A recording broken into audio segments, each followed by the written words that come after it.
So when Kramer wrote his book, he included the idea that women were easier targets for the devil's influence.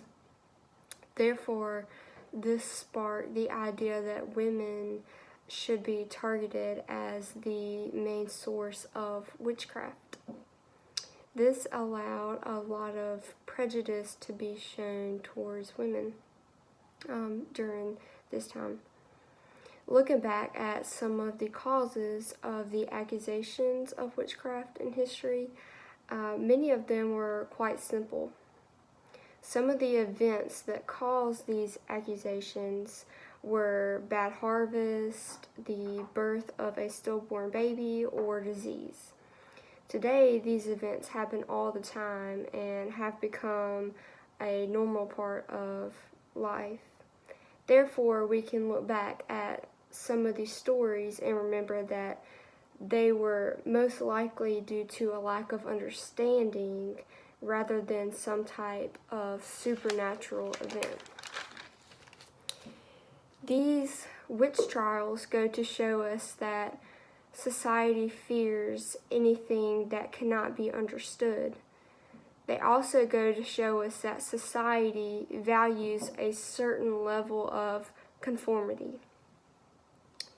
This kind of bias still exists in a way today. We can see this fear of misunderstanding and nonconformity through the concept of racism and other issues such as bullying.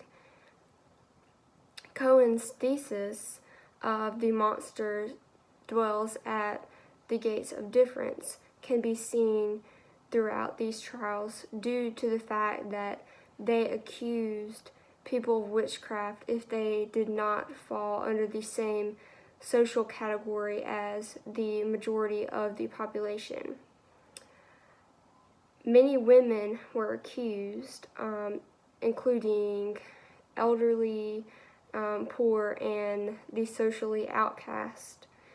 This was because they did not conform to their cultural norms. Also, anybody that was suspected of serving the devil rather than God would be accused because this was not the norm when it came to their religion.